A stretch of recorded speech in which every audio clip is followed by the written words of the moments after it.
எல்லாருக்கும் வணக்கம். எனக்கு இன்னைக்கு ரொம்ப சந்தோஷமாக இருக்குது. எப்படி நாயகனை பற்றி இன்னும் பேசுகிறாங்களோ அதே மாதிரி எனக்கு விஐபி பற்றி பேசுகிறாங்க. அது எனக்கு ரொம்ப ரொம்ப சந்தோஷம் சொல்லிக்கிறதுல. எங்கே போனாலும் விஐபி பற்றி தான் இப்போ பேசுவாங்க. ஹைதராபாத்தில் போய் இறங்கினோடனே ரெகுவரன் வீட்டக் அப்படிம்பாங்க என்னை பார்த்து. அந்த மாதிரி சின்ன சின்ன பசங்கள்லாம் என்னை வெளியே பார்க்கும்போது ஹே தனுஷ் அம்மா போகிறாங்கடா அப்படிம்பாங்க. ஸோ தனுஷ் அம்மா என்ன தான் தனுஷ் அம்மான்னு சொல்கிறாங்க. அந்த அளவு எனக்கு ரொம்ப ரொம்ப சந்தோஷமாக இருக்குது. எல்லாருக்கும் அது ஒரு ஸ்டாண்டர்ட் தனுஷ் அம்மா.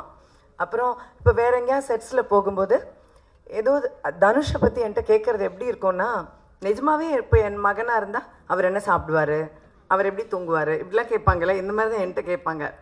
ஸோ அது எனக்கு ரொம்ப ஆச்சரியமாக இருக்கும். அந்த அளவுக்கு சினிமா ஒரு குடும்பமாக என்னை கனெக்ட் பண்ணியிருக்கு. தனுஷோட ரொம்ப கனெக்ட் பண்ணியிருக்கு. நிஜமாவே என்னுடைய ஒரு மகன் அப்படின்னு. இந்த செட்டில் இப்போ பவிஷ் தான் எனக்கு மகன். ஸோ செட்டில் பவிஷோட நடிக்கும்போது தனுஷ்கிட்ட அந்த ஒரு பொறாமையை நான் பார்த்தேன். ரொம்ப தமாஷா இருந்தது. மடியில் பவிஷை படுக்க சொன்னதே தனுஷ் தான். படுறா அப்படின்னா படுத்தோன்னே டேய் நான் படுக்க வேண்டிய இடம், சரி சரி படு அப்படின்னாப்புல. ஸோ அந்த மாதிரி அதெல்லாம் எனக்கு ரொம்ப சந்தோஷமாக இருந்தது. எல்லா மொமெண்ட்லேயும் அவருக்கு என் அம்மாவை நான் உனக்கு கொடுத்துருக்கேன், சரி போனால் போகிறது கொஞ்ச நாள் அந்த சந்தோஷத்தை நீ அனுபவிச்சுக்கோ, அந்த மாதிரியே இருந்தது. ஸோ எனக்கு இந்த படத்தில் நடிக்கும்போதும் எப்போவுமே தனுஷோட ஒர்க் பண்ணும்போதும் எனக்கு அந்த அம்மா ஃபீல் ரொம்பவே கொடுத்து என்னை அம்மாவாக கொண்டாடுற ஒரு ஆள் தான் தனுஷ். இதில் நான் ரொம்ப ஒர்க்கில் என்ன தோணும் அப்படின்னா, ஒரு நாள் கூட என்கிட்ட இப்படி தான் நடிக்கணும் அப்படி தான் நடிக்கணும் அப்படின்னு சொன்னதே கிடையாது. எல்லாம் டப்பிங் பண்ணும்போதும் சரி, நான் எப்படி பேசினாலும் ஓகே ஓகேன்னு சொல்லிகிட்டே இருப்பார். நான் சொல்லுவேன் நிஜமாக தான் சொல்கிறீங்களா இல்லை எனக்காக சொல்கிறீங்களான்னு கேட்பேன். இல்லை நிஜமாவே நல்லா இருக்கு அப்படிம்பாரு. ஸோ அதுவும் எனக்கு ரொம்ப பெருமையாக இருக்கும். இன்னொன்று எல்லாரும் அவரை பற்றி பேசும்போது மல்டி டாஸ்கிங் பண்ணுறதை பற்றி பேசுகிறாங்க இல்லையா. நான் நோட்டீஸ் பண்ணது என்னென்னா, அவர்கிட்ட ஒரு பெரிய டிசிப்ளின் இருக்குது. அதாவது இந்த காலத்தில் அது எத்தனை பேருக்கு இருக்குது அப்படின்னு எனக்கு தெரியல. பயங்கர டிசிப்ளின் இருக்குது. இத்தனை மணினா அத்தனை மணி தான், அந்த மணிக்கு கரெக்டாக வரணும். இத்தனை மணிக்குள்ளே இதை முடிக்கணும்னா அத்தனை மணிக்குள்ளே முடிக்கணும். ஒரு ஆர்டிஸ்ட் இத்தனை மணிக்கு அனுப்பணும்னா அத்தனை மணிக்கு அனுப்பணும். இதெல்லாம் எல்லாரும் நினைக்கிறது இல்லை. ஆனால் அது தனுஷ் நினைக்கிறாரு.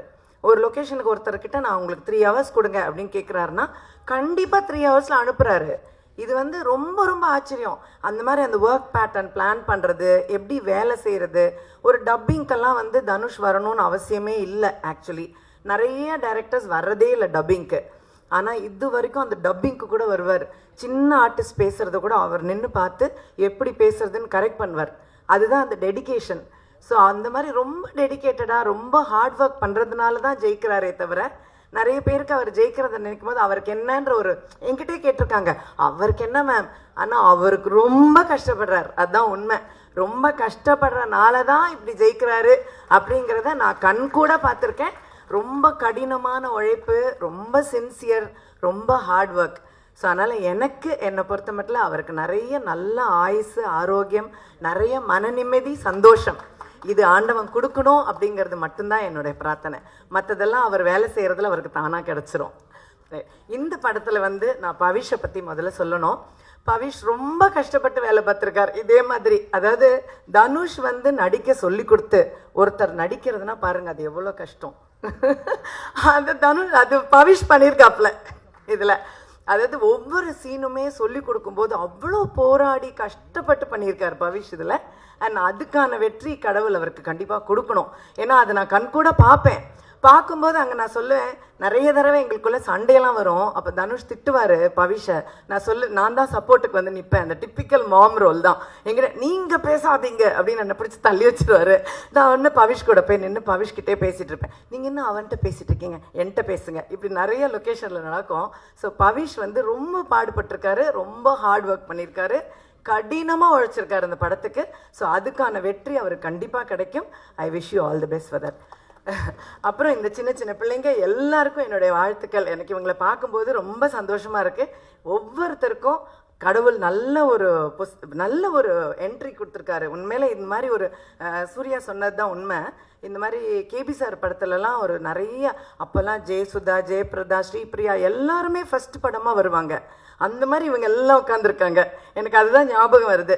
ஸோ அந்த மாதிரி இவங்க எல்லாரும் பெரிய ஸ்டார்ஸாக வரணும்னு நான் ஆண்டவனை வேண்டிக்கிறேன். செய்திகளை உடனுக்குடனும் துல்லியமாகவும் தெரிந்து கொள்ள சப்ஸ்கிரைப் பண்ணுங்க.